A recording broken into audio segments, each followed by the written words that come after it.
It really belongs at the American Society of CPAs, not the House of Representatives. Let's get to work on the questions we're hearing at home, yes or no.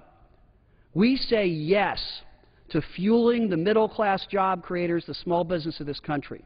The majority responds with silence. I yield back. The time has expired.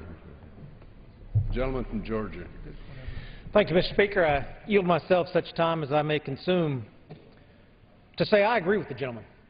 I agree with the gentleman that we must move jobs legislation out of this U.S. House of Representatives onto the United States Senate and onto the White House.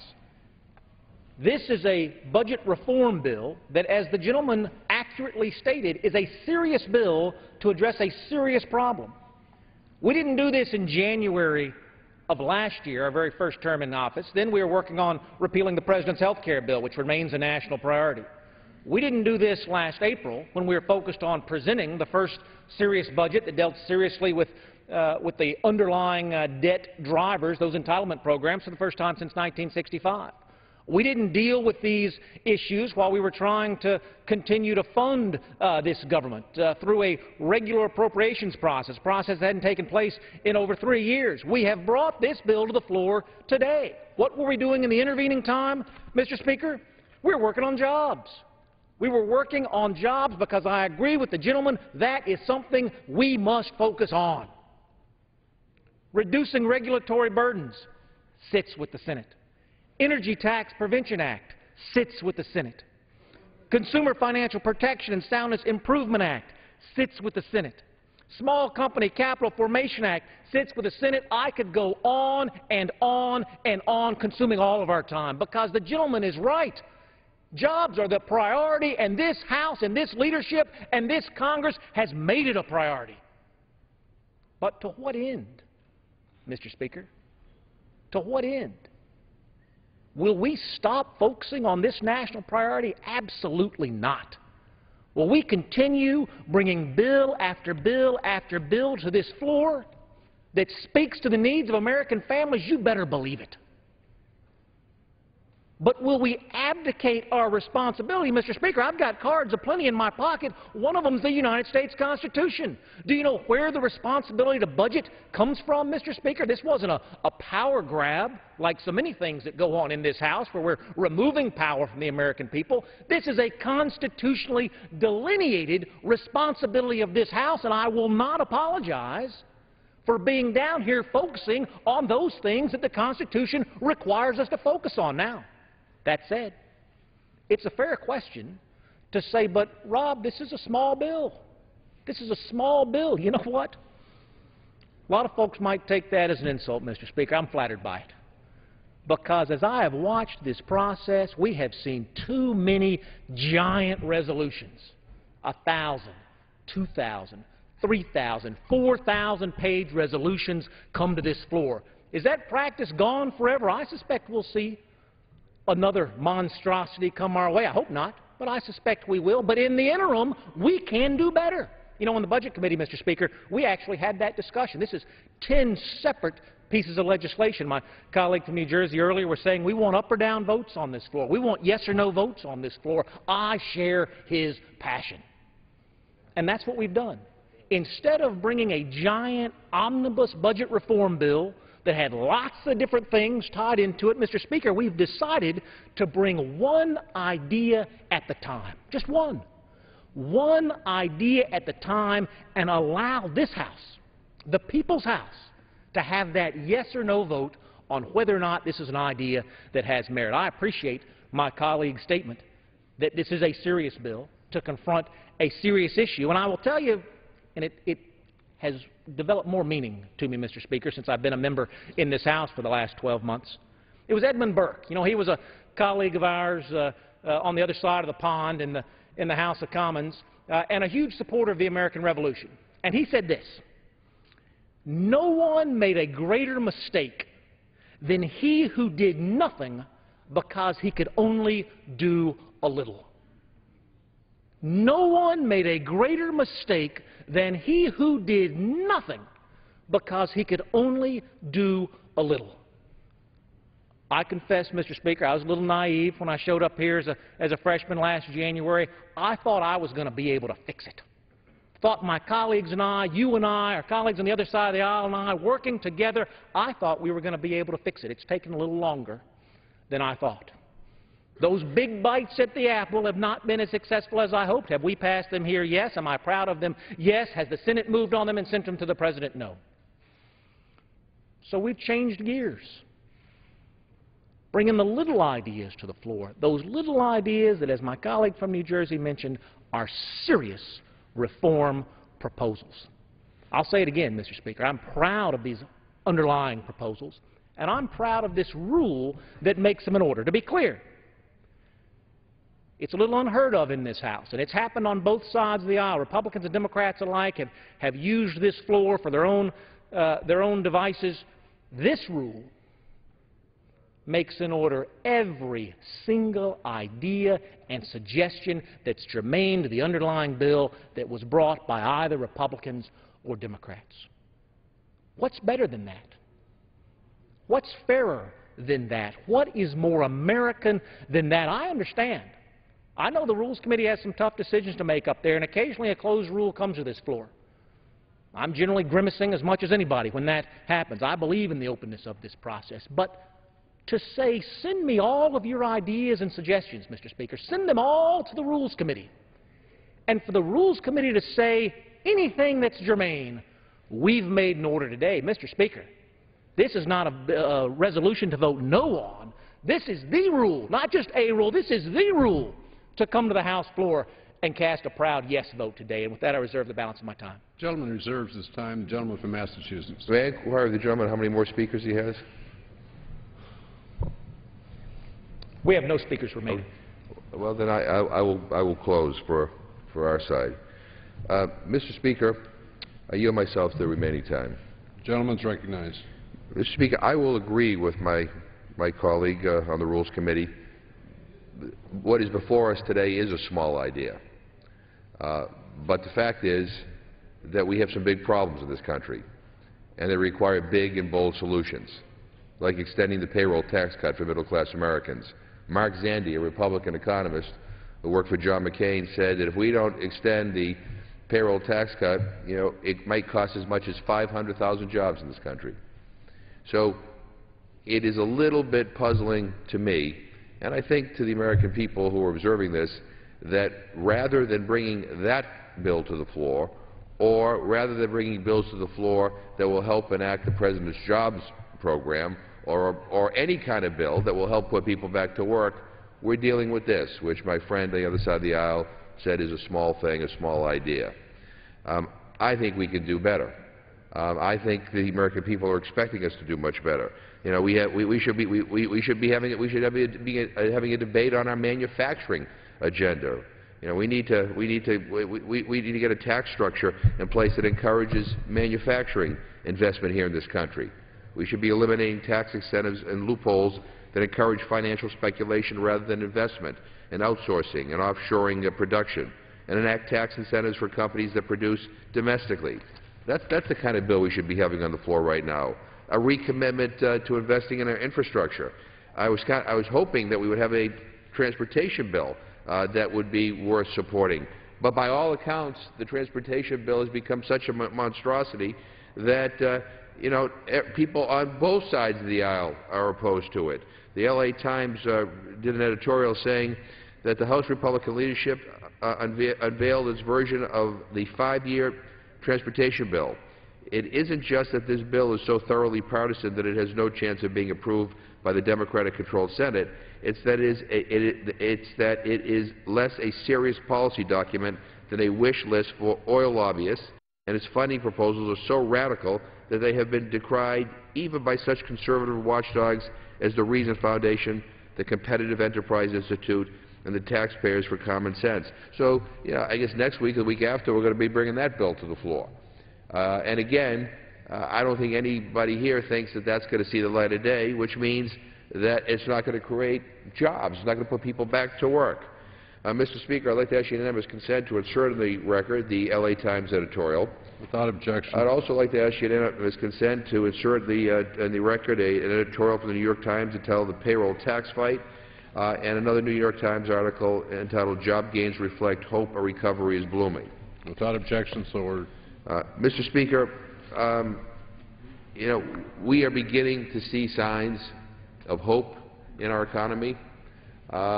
What we should be is the wind at the backs of businesses and workers in this country to try to enact policies that will help get this economy stronger, that will help create more jobs, that will help put people back to work.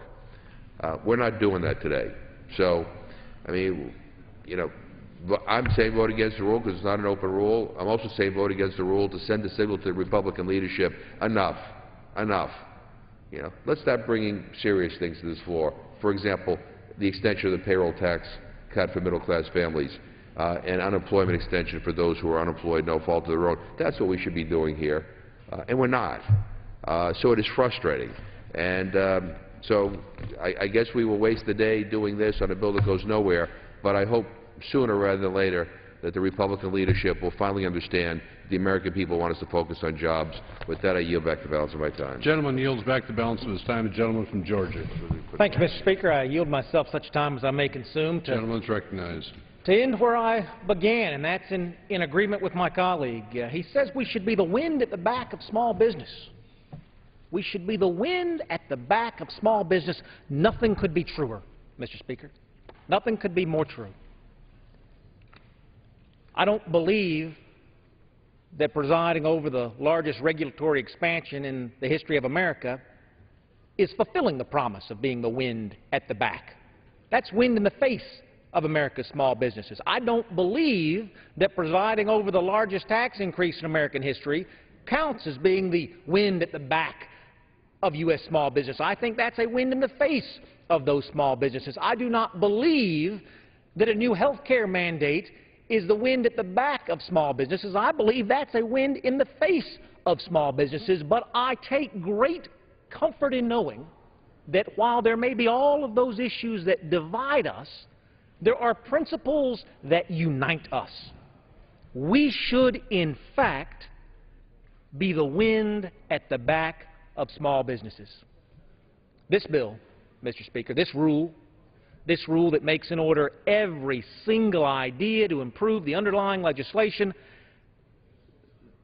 this budget reform rule is honest with the American people for the first time in my lifetime. You know, we hear so much talk about the payroll tax, Mr. Speaker. I know you're familiar with the way that accounting works. You know, when folks pay, and for those of us in Congress, for everybody back home, it's 15.3% of your paycheck. 15.3% out of every paycheck receiving American's pocket goes to the payroll tax, which goes to fund Social Security and Medicare.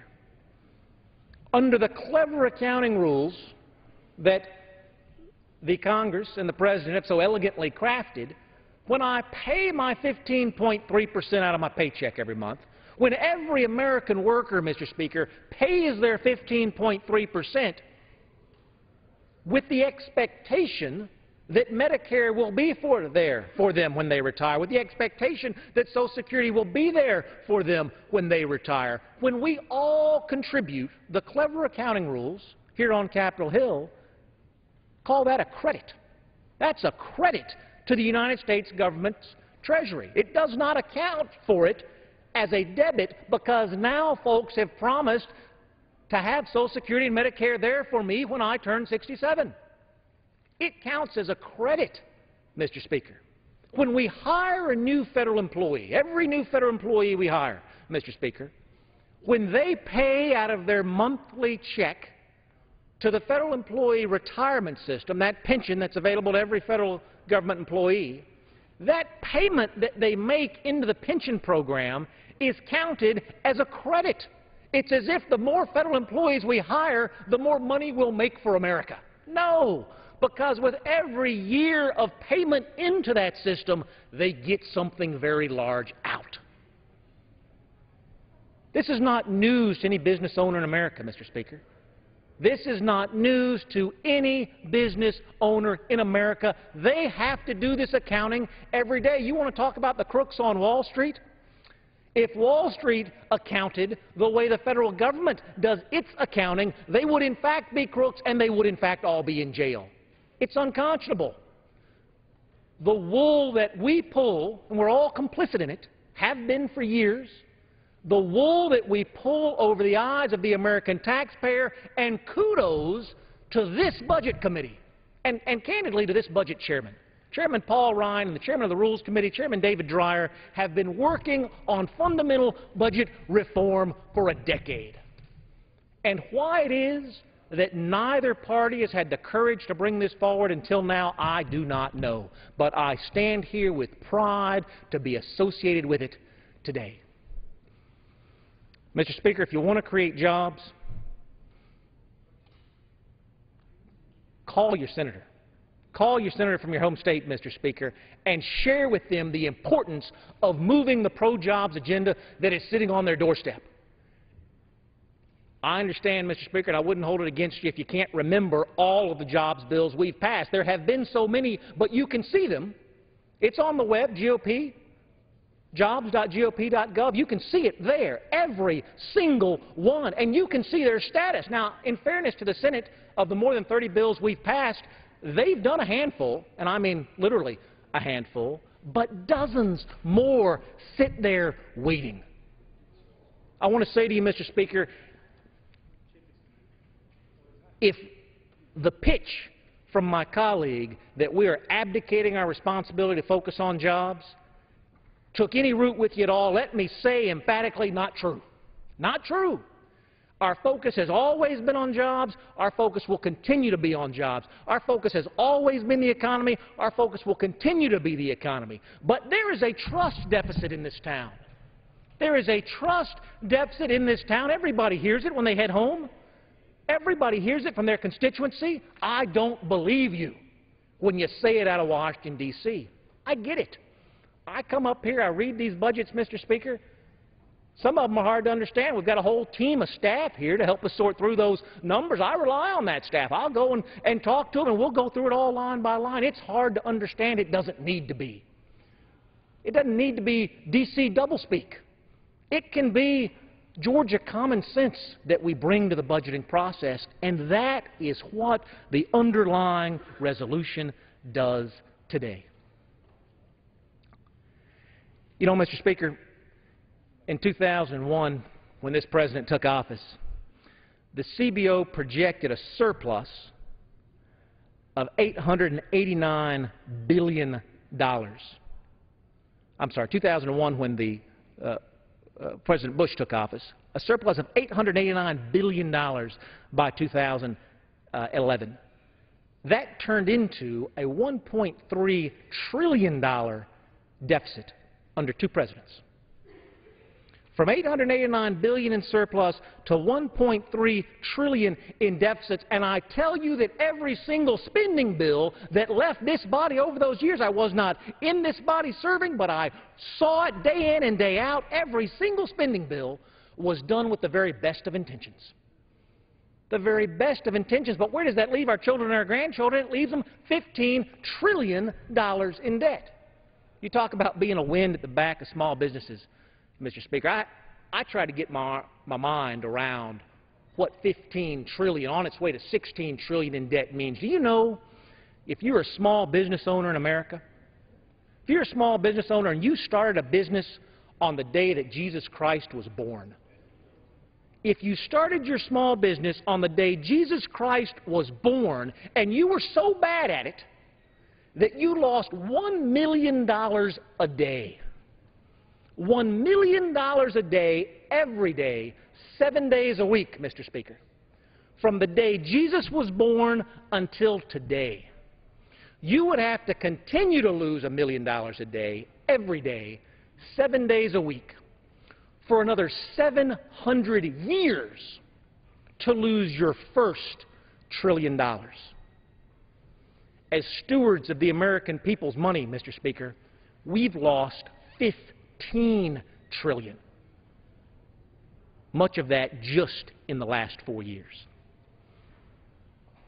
Anything that we can do, Mr. Speaker, no matter how big or small, that incorporates the American people into this budget discussion, that gives them the best information that they can have, that provides to us the best information that we can have, and that does away with the funny math that has almost become a punchline across this country, is a step in the right direction. There's a trust deficit in this country, and the underlying legislation today takes a very strong step towards correcting it. Mr. Speaker, I want to say again how much I appreciate Chairman Paul Ryan and his work leading the Budget Committee, Chairman David Dreyer and his work leading the Rules Committee. These two gentlemen have been champions of honesty in the budget process. And what we have today, both in the rule and the underlying bill, is the realization of their tireless efforts. I encourage my colleagues to vote yes on this rule. Vote yes on this rule that allows every single idea to improve the underlying legislation that's germane to come to this House floor. And then vote your conscience. Vote your conscience on those amendments. Vote your conscience on the underlying bill. And I wager, Mr. Speaker, if this body votes its conscience on this underlying bill, it's going to pass this body and head to the United States Senate. And, Mr. Speaker, with that, I yield back the balance of my time and move the previous question. The gentleman yields back the balance of his time. All time has expired. Without objection, the previous question is ordered. The question is on adoption of the resolution. All those in favor say aye. Aye. Those opposed, no. The ayes have it. The resolution is agreed to and without objection. The motion to reconsider is laid on the table. I'm going to ask for the yeas and nays. Yeas and nays are requested. Those favoring a vote on the yeas and nays will rise. A sufficient number having risen, the yeas and nays are ordered. Pursuant to Clause 8 of Rule 20, further proceedings on this question will be postponed. Are we not?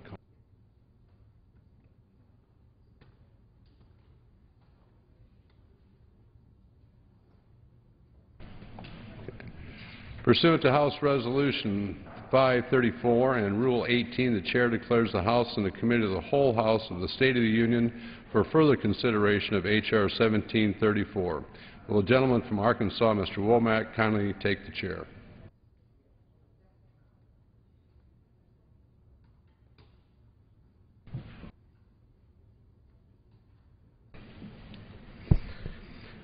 The House is in the Committee of the Whole House on the State of the Union for further consideration of H.R. 1734, which the clerk will report by title.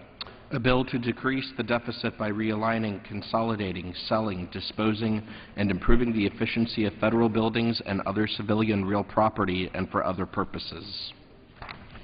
When the Committee of the Whole rose on Monday, February 6, 2012, Amendment Number 6, printed in House Report 112-385, offered by the gentleman from Missouri, Mr. Carnahan, had been disposed of.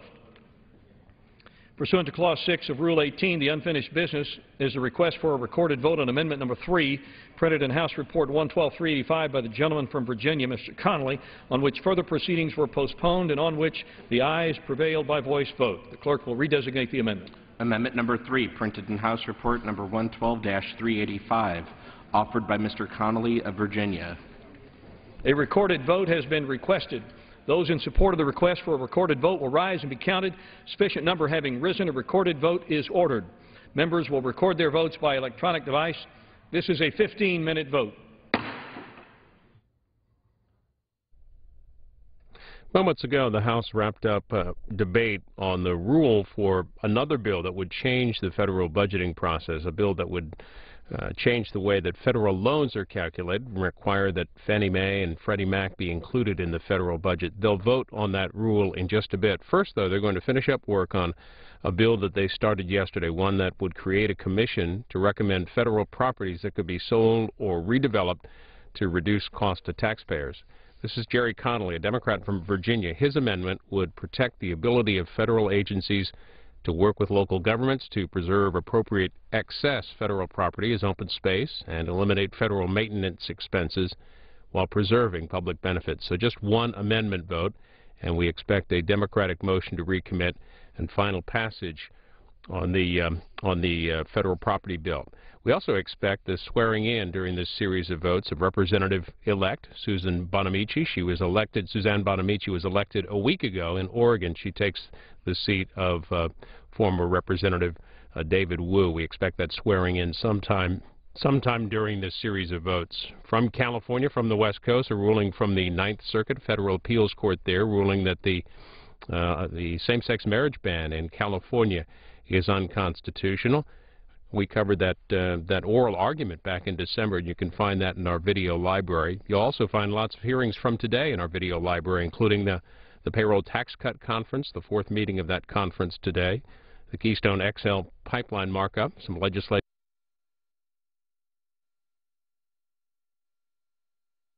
Covered another appearance this week by Ben Bernanke, the Federal Reserve Chair, this week before the Senate Budget Committee with his 2012 outlook, and we're going to show you some of what he had to say to the committee as this first vote continues.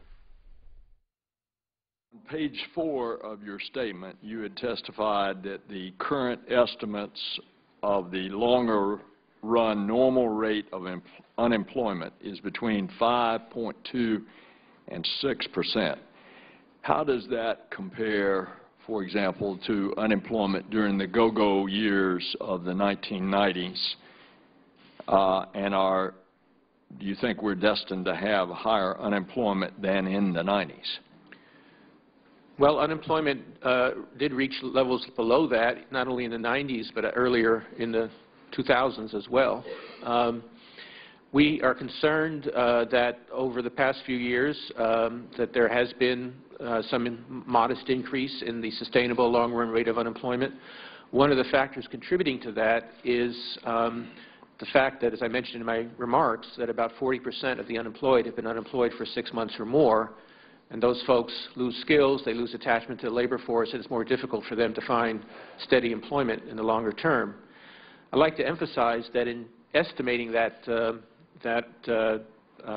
sustainable long-run rate of unemployment, we in no way are saying that this is a desirable state of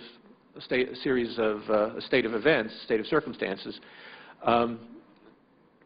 We're only saying that monetary policy really can't do much to go bring unemployment in a sustainable way below those levels based on our current information. However, other policies affecting workforce skills, the structure of the labor market, fiscal policy, trade, all kinds of other policies could affect and bring down that sustainable rate of unemployment, and I hope Congress will consider ways to address that problem. We've started to see a revival of the manufacturing sector. 50,000 jobs added last month. Tell us, is there anything that you can do that you would suggest that we do to hasten the return of the manufacturing jobs? Well, the recovery of the manufacturing sector has been an encouraging development. Manufacturing has led this recovery very significantly. One reason that it's doing so is that American manufacturers have become increasingly competitive on the global stage, and as emerging markets and other countries grow quickly, they represent a source of demand for our manufactured goods as well as some of our services. So clearly maintaining open trade with other countries and maintaining those markets is an important step. I think another area that's important is trying to ensure that the U.S. remains a leader in advanced education, research and development, technology, and the like, because many of our manufacturing firms, for example, high-tech firms, which are often clustered around universities, are producing the most sophisticated, most technologically advanced products. That is where we have a comparative advantage in the United States, and maintaining our technological leadership would certainly be a boost to our ability to export. You know the decisions that we will have to make with regard to budgetary policy coming up, and you know that there were all these attempts to get agreement between the White House and the Congress last year that did not make it. There was one plan that a number of us were even held a press conference, I think some 40 of us in the Senate, wanting the super committee to go big with a $4 trillion cut in the deficit over the next 10 years. Would you recommend going forward, since all of that failed, steep cuts that only hit at a handful of the safety net programs, or do you believe that we should place more on reducing future deficits over the long term in a more broad way while being fiscally conscious of the recovery efforts in the near term? Mr. Chairman, I was supportive of being aggressive last summer.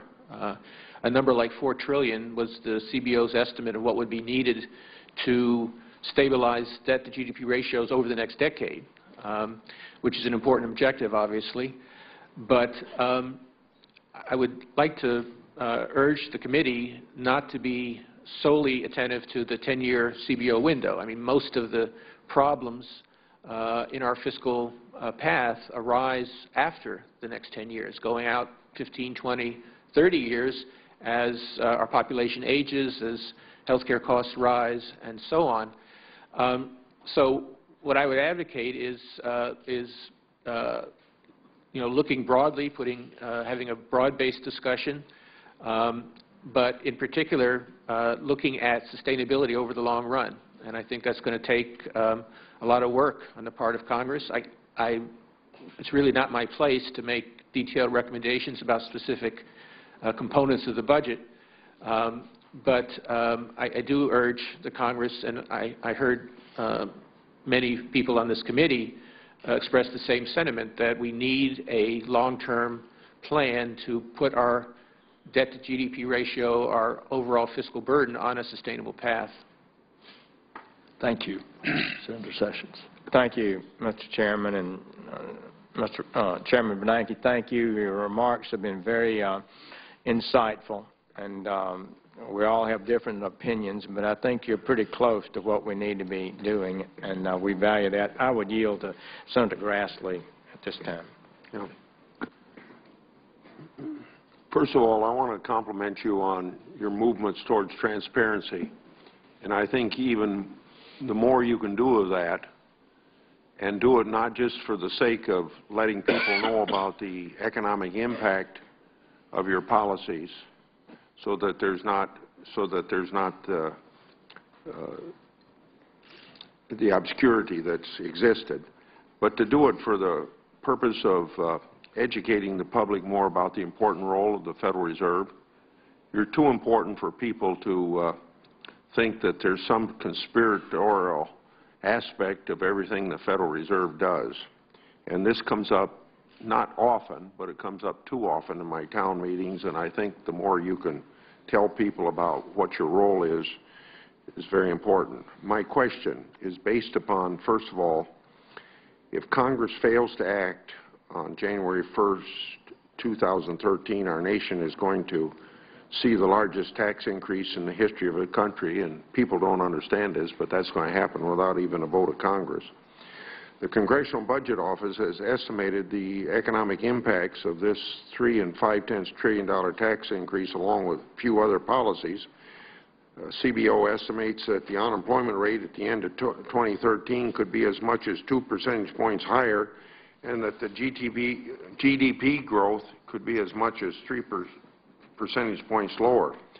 Do you agree with CBO that the failure to prevent this tax increase will have a serious negative impact on our economy in terms of GDP growth and unemployment?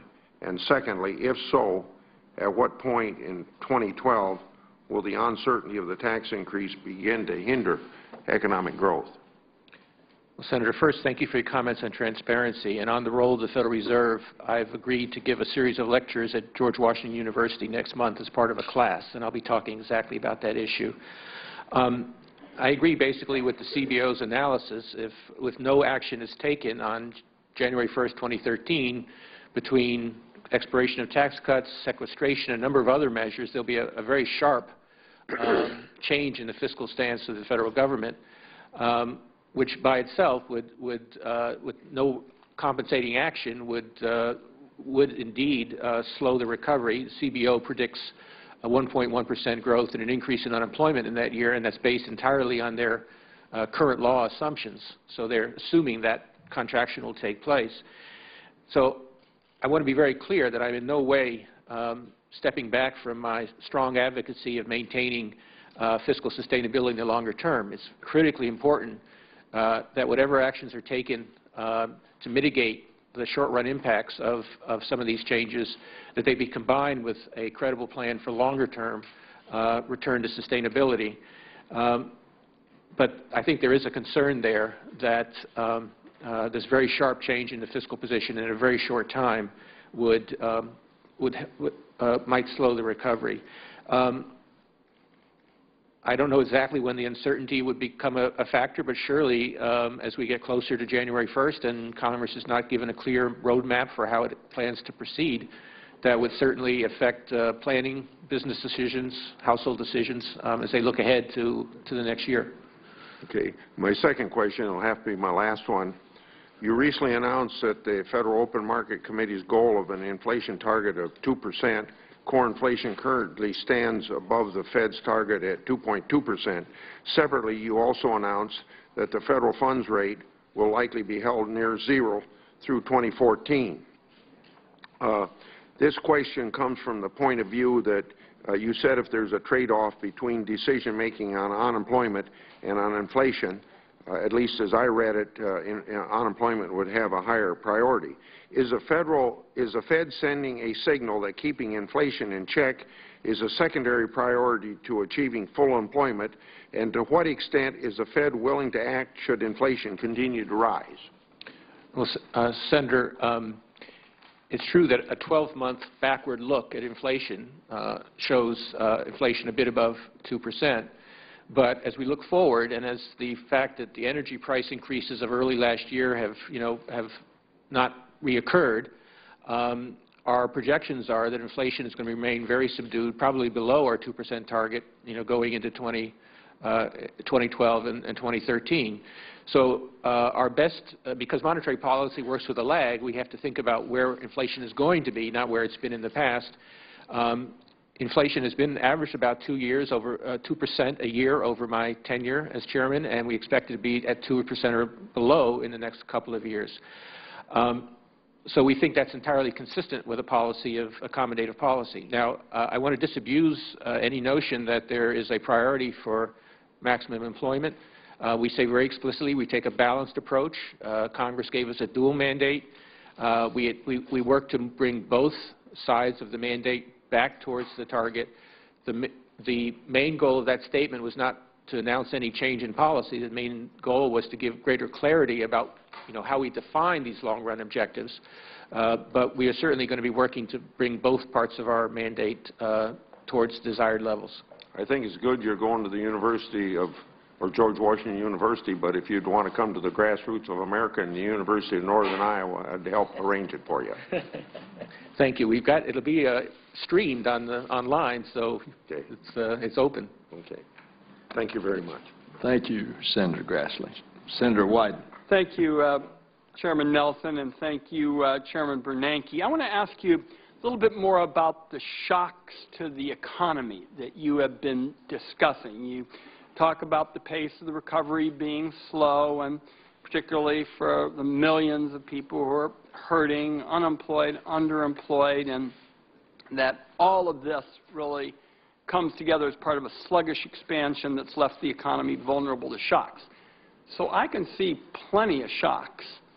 The payroll tax debate bogging down into a quagmire and talking about 2 months or another short-term effort. We mentioned Europe as another one. Mentioned the question of sequestration, and to me that alone puts a very negative spectacle out, because it would mean that in a lame duck session of the 2012 Congress, you'd see again the same sort of flailing that you did after 2010.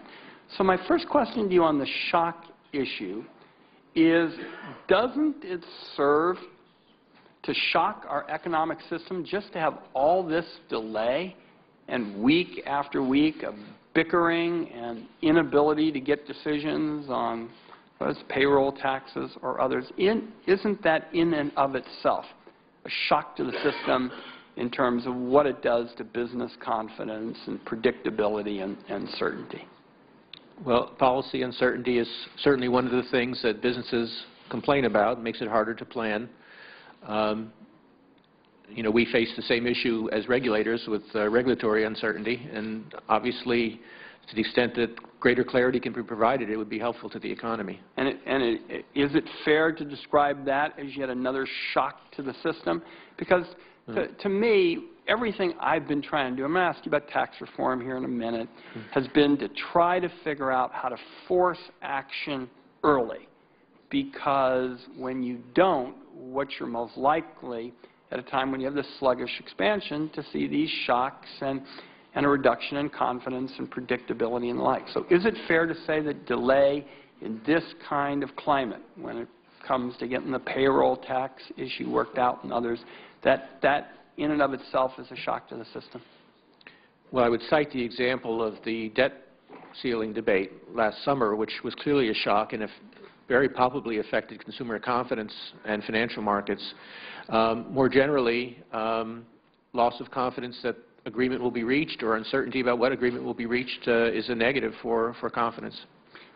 Let me ask you about the question. I mean, to me, the antidote to economic shocks are the cushions, the kinds of cushions that start us on the road to predictable, more certain kinds of opportunities to promote economic growth. And tax reform strikes me to be right up at the top of the list. And as you know, the super committee, we have Senator Portman here who's done very good work on this, did it in the super committee. A lot of that work has been done now.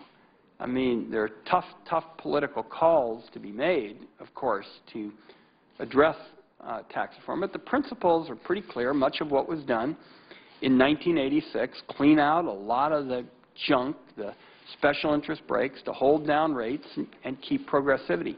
Wouldn't long-term, predictable tax reform be the kind of cushion that would help address the shocks that you're concerned about for the economy?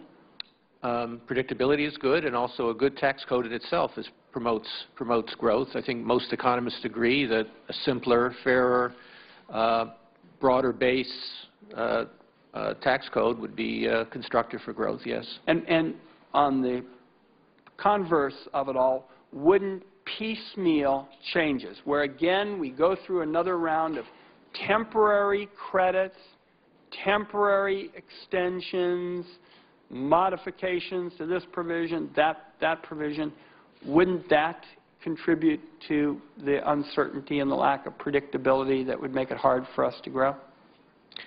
Well, Senator, as you fully appreciate, politics is complicated, and sometimes not everything is feasible and from a political point of view, but from an economic point of view, obviously the more comprehensive and clean the tax reforms or spending reforms can be, the more likely they'll be good, efficient from an economic point of view, and the more likely they'll reduce uncertainty. I think your points are well taken, Mr. Chairman.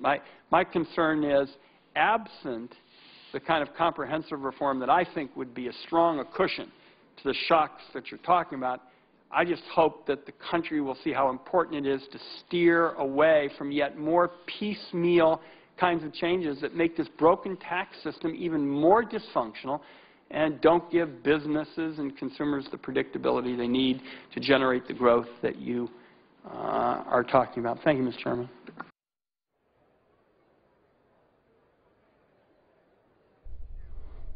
Some of the testimony from earlier today, Federal Reserve Chairman Ben Bernanke before the Senate Budget Committee. You'll be able to see all of that hearing later in our program schedule on the C-SPAN networks. You can also hear it in the watch it in the C-SPAN video library. On the House floor, they're finishing up work on a bill that creates a commission to recommend federal properties that could be sold or redeveloped to reduce cost to taxpayers. This is a an amendment vote. Jerry Connolly of Virginia's amendment, and they're wrapping up a 15-minute vote. We expect after this vote that they will swear in the new member from Oregon, Suzanne Bonamici, who takes David Wu's seat, who resigned last summer. Suzanne Bonamici won in Oregon a special election last week. That swearing in will be next, and the Democratic motion to recommit likely next as well, and final passage of the bill.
On this vote, the yeas are 190.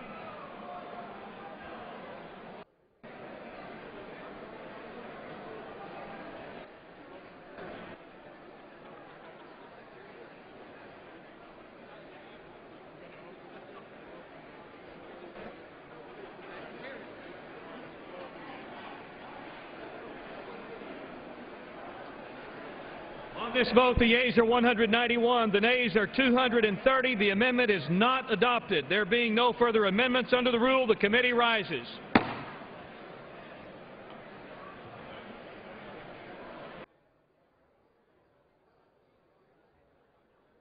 Mr. Chairman.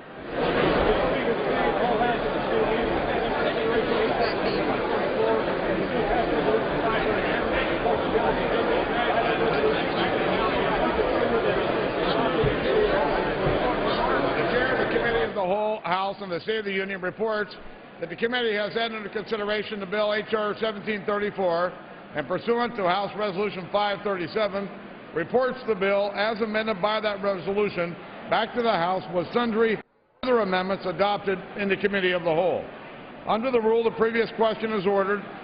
Is a separate vote demanded on any further amendment reported from the Committee of the Whole? The question's on the adoption of the amendments. All those in favor indicate by saying aye. Those opposed, no.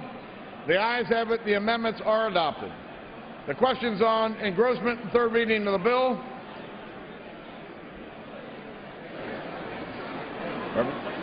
Those in favor, please say aye. Those opposed, no. The ayes have it. Third reading. A bill to decrease the deficit by realigning, consolidating, selling, disposing, and improving the efficiency of federal buildings and other civilian real property, and for other purposes. Pursuant to Clause 1C of Rule 19, further consideration of the bill H.R. 1734 is postponed.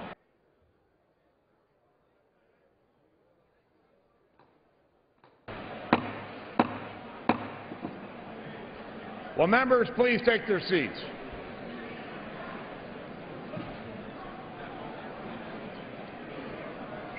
The House will be in order.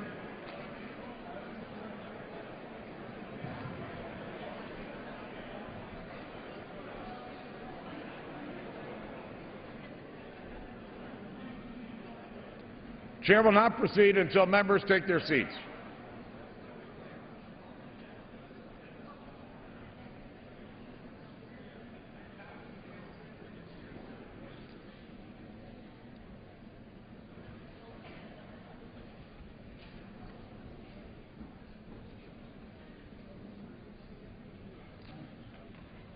The Chair lays before the House a communication. The Honorable the Speaker, House of Representatives. Sir, I have the honor to transmit herewith a facsimile copy of a letter received from Mr. Steve Trout, Director of Elections, Office of the Secretary of State, State of Oregon, indicating that, according to the unofficial returns of the special election held January 31st, 2012, the Honorable Suzanne Bonamici was elected representative to Congress for the 1st Congressional District, State of Oregon. With best wishes, I am, signed sincerely, Karen L. Haas, Clerk of the House. The House will be in order. For what purpose does the gentleman from Oregon rise? Mr. Speaker, I ask unanimous consent that the gentlewoman from Oregon, the Honorable Suzanne Bonamici, be permitted to take the oath of office today. Her certificate of election has not arrived, but there is no contest and no question has been raised with regard to her election. Without objection, so ordered. Thank you, Mr. Speaker. Will Representative-elect Bonamici and the members of the Oregon delegation present themselves in the well of the House? And will all members please rise?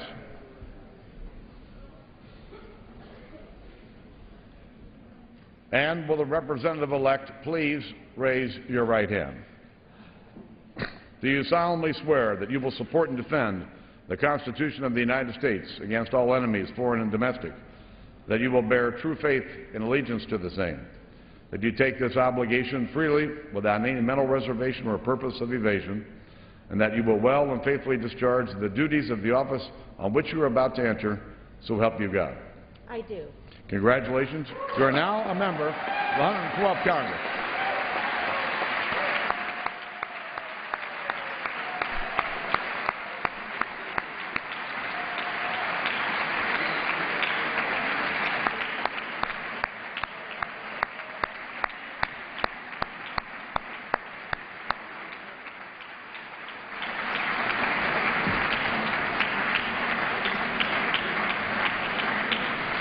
Without objection, the gentleman from Oregon, Mr. DeFazio, is recognized for 1 minute.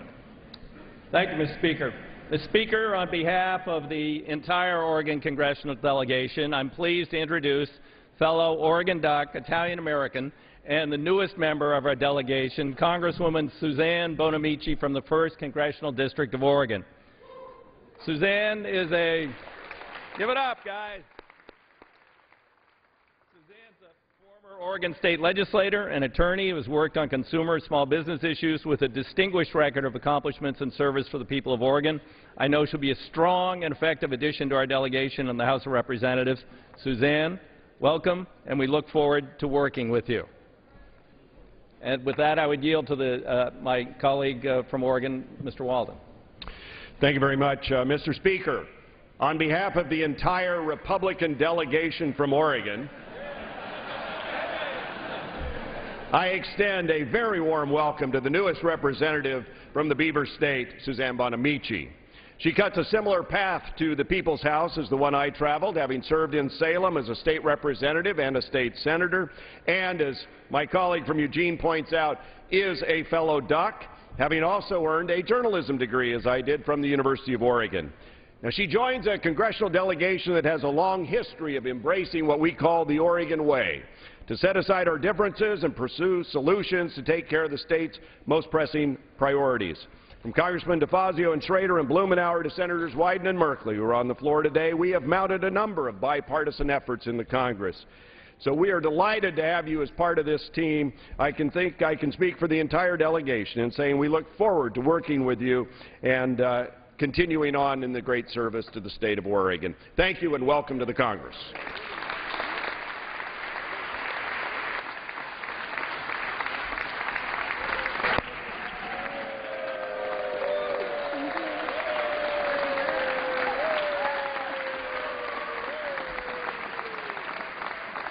Thank you. Thank you so much. Thank you. The gentlelady from Oregon is recognized. Thank you, Mr. Speaker, Speaker Boehner, Leader Pelosi, members of the Oregon delegation, new colleagues from across this great country, friends and family. This afternoon, I'm honored to accept the responsibility and opportunity to represent the people of Northwest Oregon in the United States Congress. I want to start by thanking my family for your love, encouragement. Patience, and sacrifice. My husband, Michael Simon, my children, Andrew and Sarah, thank you.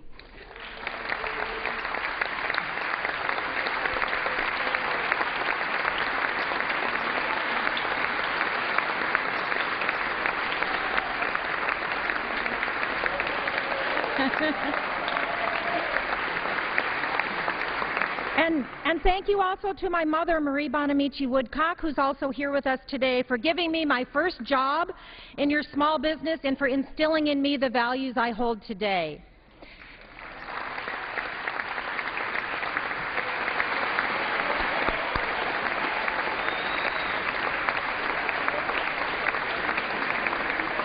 And thank you to all the individuals and organizations who stood by me and worked so hard over the past several months to help me reach this day. Finally, and most importantly, to the people across the 1st Congressional District of Oregon, thank you for giving me this honor. It's great to be back in Washington, D.C. I started my legal career here more than 27 years ago as a consumer protection attorney at the Federal Trade Commission. A lot has changed in our world since then, but the importance of the work that happens here in the Capitol and the significance of the decisions that are made in this historic chamber have not. Oregon's 1st Congressional District is full of promise and potential, from the vineyards in Yamhill County to the ports in Astoria and Clatsop County, the family communities in Columbia County, the engines of industry in Washington County, and the business and cultural districts in Portland. It's a very diverse and dynamic part of the state. Yet there are too many families still struggling to make ends meet, and they want to know that their voices are heard in our deliberations. You know, our economy and the nation's confidence are both in need of rebuilding. As we work together, let us remember that the unparalleled prosperity and creativity of this great nation over the last century can be traced to this promise, that if you work hard and play by the rules, you can succeed in America. That's the America my grandparents crossed the ocean for. That's the America too many people believe is slipping away, and that's the America I want to work to rebuild. I'm excited to begin. I'm humbled by the tremendous responsibility and very appreciative of the trust that the people of Northwest Oregon have placed in me. Thank you, Mr. Speaker. I yield back my time.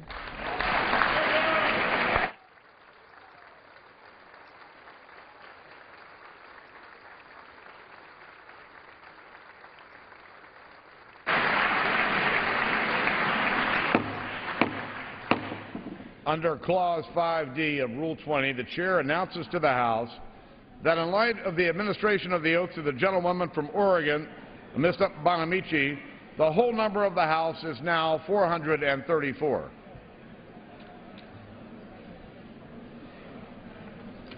Pursuant to Clause 1C of Rule 19, further